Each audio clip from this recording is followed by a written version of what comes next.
Fala pessoal, o GM Evandro aqui, bora pro nosso episódio novo da série de partidas de 10 minutos aqui no chess.com, a série de speedrun, onde eu vou subir no rating desde os 400 até os 2.200 e te mostrando como que você pode melhorar no xadrez independente do seu nível atual. Bora começar aqui então, bora pra nossa primeira partida, jogando aí na faixa dos 1.500, o rating atual da conta ele é de 1.558 e vamos enfrentar quem? Vejamos. Vamos enfrentar aqui um adversário de 1571. Ele começou jogando com E4 e eu vou jogar com E5. Vamos seguir jogando com E5. Caramba, mate pastor nos 1500. Será que nos 1500 o pessoal ainda ameaça o mate pastor? Vamos lá, ele veio com dama H5, joguei cavalo C6 e caramba, jogou bispo C4, tentando me dar um pastorzinho aqui. Olha a falta de respeito do cara, né? Vamos jogar G6, defendendo aí o pastor, ele vai voltar para F3, vamos defender. E aí qual que é o detalhe disso? Ele vai ficar passeando com a dama aí pelo tabuleiro, então a dama ela fica muito mal colocada aqui em F3. Ele jogou o cavalo E2 para impedir o cavalo D4, esse aqui é um bom lance, está desenvolvendo agora as peças, mas a dama ela vai continuar lá em F3, então não resolve o problema da posição. Eu vou seguir simplesmente desenvolvendo as peças. Vamos jogar agora H6, perguntando o que quer fazer com o bispo. Ganhamos daí o par de bispos, que é uma vantagem estratégica.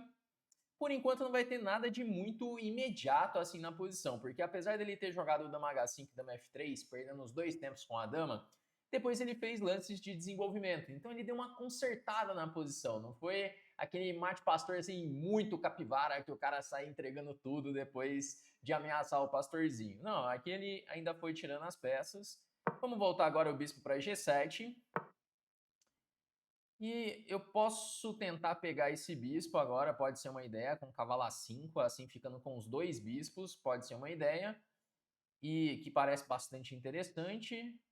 Outra ideia poderia ser jogar D6 e bispo E6, mas essa já não parece grande coisa jogar desse jeito. Eu vou jogar cavalo A5, vamos lá, pegar o bispo de casas brancas também, já ganhamos aí o bispo de casas pretas, vamos agora pegar o de casas brancas, e eu tenho aí esse par de bispos, e vamos tentar colocar ele em jogo. Joguei C6 com a ideia de D5, mas eu não vou conseguir fazer o D5 tão cedo, mas é bom ter o peão em C6 para controlar a casa D5 de qualquer forma. Bom, vamos lá, tem que jogar com calma. Vamos jogar com D6. E agora eu quero fazer F5. Eu preciso abrir a posição agora. Nossa, esse plano parece muito lento. Será que ele quer dobrar na coluna A para atacar meu peão de A7? Não é possível. Muito lento esse lance. Caramba, é sério. Ó, isso aqui, galera, dá para perceber que meu adversário, ele não... Assim, estrategicamente, ele não tá entendendo muito bem a posição, porque ele veio atacar um peão que eu consigo defender facilmente aqui, por exemplo. Joguei A6. Agora ele tá querendo ainda ameaçar uns truques. Olha só que malandro. Eu quero jogar um B5, mas eu vou jogar bispo E6 e a posição vai ficar muito torta, essas torres na coluna A. Tudo bem que é uma coluna semi-aberta, mas como eu tenho esse peão em A6, ele não consegue fazer nada na posição. Bom, B5 é uma ameaça? Talvez.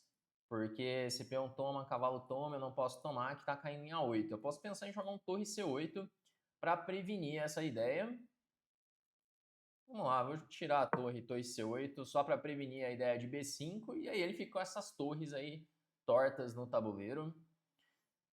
Ainda não tenho a troca em E4. Vamos ter que preparar um pouquinho mais. Jogar um rei H7 para defender G6. Mas olha, ele começou com um pastorzinho ali, mas não entregou nada depois. Você vê que ele joga aí para os 1500, só que começou ali de um jeito que não vai dar muito certo, né? Bom, agora ele me deu um peão, foi só elogiar e ele me deu um peão. Se bem que talvez tenha dama F2, e aí eu não posso tomar em B4, senão minha dama fica meio presa. Assim eu vou poder tomar.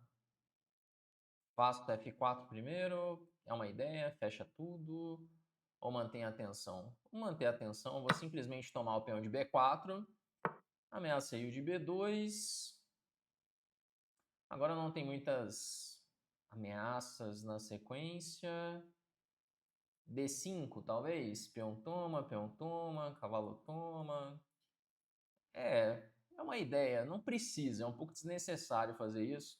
Vou jogar super sólido e voltando a dama para B6. Não precisa inventar muita coisa, porque agora temos aí um peão a mais. O pastorzinho dele não deu muito certo, mas até que ele consertou bem a posição depois. Eu já tentei até jogar o pastor algumas vezes aqui como desafio, que o pessoal fala, ah, Evandro, tenta jogar o mate pastor para ver o que acontece, né? Eu já tentei jogar por aqui e assim, se joga correto depois, acaba consertando a posição, você não fica perdido na posição. Bom, agora eu vou fazer o D5. Agora eu vou fazer o D5 porque depois disso, depois das trocas, pode abrir a coluna C já. Deixa eu ver se tá certo aqui. Tava testando se meu microfone tá funcionando direito. Agora sim. Vamos lá. Eu joguei D5. Vamos jogar um dama E3. Colocar a dama ali incomodando o meu adversário, atacando o cavalo de E2. E talvez eu comece a abrir a posição agora, porque o dama E3, além de ameaçar o cavalo, ele ameaça o peão de E4. Agora eu tenho umas ideias de jogar um F por E4, por exemplo, já abrindo assim a coluna F para a torre. E também eu posso ganhar um peão nessa brincadeira. Mas eu vou jogar um torre F2 primeiro, já atacando assim o cavalo de E2 e criando uma ameaça de mate em 2. Ameacei dama por H3 e dama G2 mate, porque o peão ele tá cravado agora. Ó, ele tentou trocar as damas. Eu posso jogar um dama F3 ameaçando o mate. Parece razoável esse lance. Dama F3 ameaçou o mate em G2. Ele vai ter que jogar dama G1 ou dama H1. E aí eu precisava ter um lance bis por H3 não vai dar ainda. Se o peão tivesse em H5, eu teria bis por H3. Eu posso jogar H5 na sequência. H5, ameaça H4. Isso aqui parece bom, hein? H5, ameaça. E se jogar C4, vai faltar um lance ainda, hein?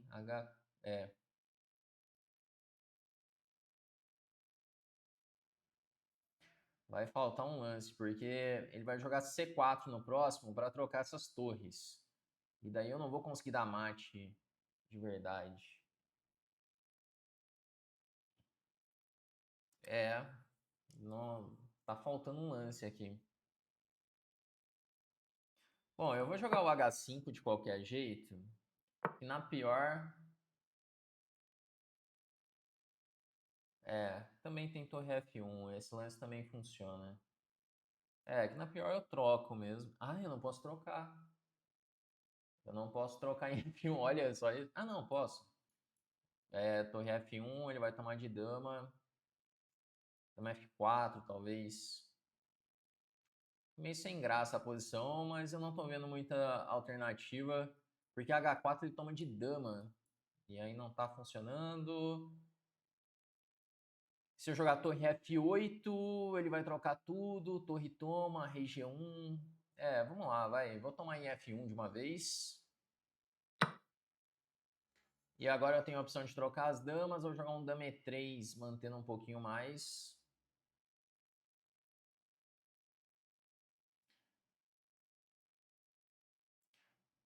Vou jogar dama E3. Vamos lá, vamos tentar manter a atenção um pouquinho mais. Mas ele já tem dama E2 para trocar as damas. E aí talvez eu tenha que trocar mesmo. Troca as damas. Mas olha, joga bem o cara, assim. Ele tá com o peão a menos, mas, pô, resistiu pra caramba aqui. Uma posição extremamente difícil para ele. E tá resistindo. Bom, agora toma em E4. Se cavalo C5, eu tomo em D3. E agora eu posso jogar um torre D8 com a ideia de torre D2. E se cavalo C5, eu faço bispo C8, tirando assim o cavalo e defendendo o peão de B7. Defendo agora B7.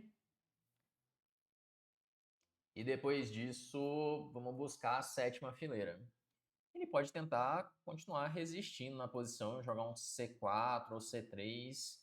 Na verdade é que vamos ter que ir trabalhando aos pouquinhos. Jogar um bispo F8, Olha só, bispo F8, piora o cavalo. Agora o cavalo vai ter que ir lá para o canto, vai ter que ir para A4, daí eu tenho um torre D3, pressiono o peão de B3. Mas vamos ter que ir apertando ele no final. Que agora o par de bispos vai controlar as casas do cavalo. Começa a ficar bem complicado para ele de jogar a posição. Por exemplo, depois de um bispo B4, imagina que ele jogue torre B2 para defender o peão de B3. Eu jogo um bispo B4 e daí o bispo ele controla as casas do cavalo e eu começo a ameaçar lances como B5, por exemplo. A posição, objetivamente falando, tá perdida para ele, né? Tá com peão a menos, eu tenho um par de bispos, mas o cara tá de parabéns, ele tá aguentando como pode, né? Para quem jogou um mate pastor, né? Jogar ali um pastorzinho e tá lutando aqui ainda, o cara é guerreiro, né? Vamos lá, jogar torre E3, que agora vai cair o peão de E4. Ele ainda pode tentar um torre D2 com a ideia de torre D8. Daí eu vou ter que jogar um bispo E7 primeiro para segurar a oitava fileira, porque ele estava ameaçando torre D2. Olha só, ainda achou esse. Achou... Se eu jogar bispo H6, bispo toma, que é eu tomar atacando esse cavalo. E olha, tá achando lance ainda, tá achando recurso. Vamos agora tentar lutar contra esse cavalo. Bom, fazer agora um bispo D4. Que eu defendo o peão de E5. Estou tentando lutar contra os cavalos. Porque o bispo ele está controlando aqui todas as casas do cavalo. Controla B2, C3, C5, B6. Se eu tiver tempo ainda de jogar um B6... Mas o que ajuda o B6, objetivamente falando, né? Não é tão claro assim. Vamos trazer o rei, então. Rei G7. Rei F6. Bom, aí ele perdeu o cavalo, né? B5, e aí o cavalo tá perdido. Porque antes, o que acontece? Com o cavalo em D3, se eu jogasse B5, ele teria cavalo C5, e aí ele tá escapando com esse cavalo. Mas do jeito que foi, que ele tirou a defesa de C5, aí caiu o cavalo inteiro. Bom, vamos jogar agora um C5. E aí caiu o bispo, posição completamente perdida para ele.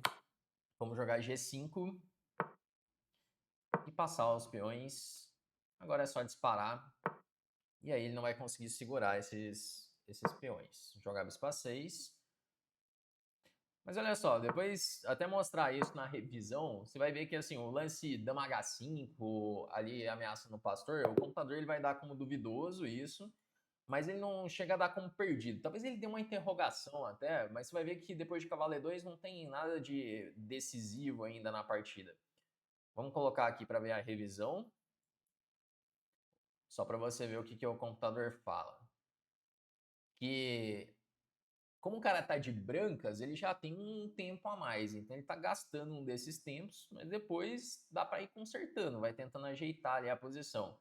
Então, olha, deu aqui 82.1 de precisão para ele, 89.3 para mim. Ele veio com o dama H5, computador como duvidoso. Aí bispo C4, ameaçou o pastorzinho, sem respeito nenhum ao GM. E aí cavalo E2. Então, olha só, aqui tá um 0,30. Isso aqui é uma leve vantagem só. Então, o defeito que acontece muito para o iniciante que joga o pastor é que depois ele continua fazendo um monte de besteiras ainda. Agora, esse aqui o cara foi desenvolvendo, foi tirando peças, ele ficou mal por conta da dama em F3 e porque ele começou a fazer umas trocas erradas. Ele já me deu um par de bispos, aí depois deixou eu tomar o outro bispo também, mas nada de estar perdido aqui, o computador está dando 0,60, 0,67, é uma boa vantagem, claro, mas a posição ainda é super jogável. É que aqui, estrategicamente, que ele vacilou demais. Dobrar as torres na coluna A, na coluna onde eu simplesmente jogo H6 e as torres ficam ali sem fazer nada, isso aqui foi mais grave do que ameaçar o pastor. Daí eu tirei as peças e já caiu um primeiro peão. Foi uma partida mais estratégica, assim, no fim. Foi ganhando aos pouquinhos. Ah, olha só, tinha o bispo H3 direto, era mais forte ainda que o torre F2. Porque se ele tomasse, aí sim, torre F2. Joguei torre F2 direto. Era melhor dobrar em F. Mas foi tudo muito tranquilo aqui na partida. Não aconteceu nada demais. O par de bispos ele controla muito bem a posição. Mas é isso. O pastorzinho ele não perde, mas se você continuar capivarando ali depois, ele acaba dando problema. Mas olha, não precisa ficar jogando, ameaçando o mate pastor. Se de repente você quer ter um repertório de aberturas firme, um repertório de GM, eu quero aproveitar aqui para te apresentar a nossa escola de xadrez, que é a Chessflix. Né? Lá você pode ter aulas comigo, com outros grandes mestres. E dentro do aplicativo da Chessflix, além de você ter ali as nossas trilhas de treinamento separadas por níveis, aulas ao vivo toda semana, você tem uma série de treinamentos sendo lançados todos os meses e treinamentos de aberturas. No nosso acervo de aberturas, você tem ali dezenas de cursos sobre as principais aberturas e defesas e você não precisa ficar aí ameaçando o pastorzinho para enfrentar os seus adversários. Então, para você se tornar aluno da Chessflix, é só você tocar no link que está na descrição aqui desse vídeo, toca no link para entrar para a nossa lista de espera, pois esse mês de maio é um mês muito especial na Chessflix, que é o mês de aniversário da Chessflix, e quem entrar para a lista de espera durante esse mês vai poder entrar com uma condição mega especial de aniversário. Então essa é a melhor chance para você se tornar aluno, beleza? Galera, então com isso, nós vamos chegando ao final desse nosso vídeo de hoje. Eu espero que você tenha gostado, que você tenha aprendido mais. Se você gostou, deixe seu like aqui no vídeo e a gente se vê no nosso próximo vídeo aqui do canal.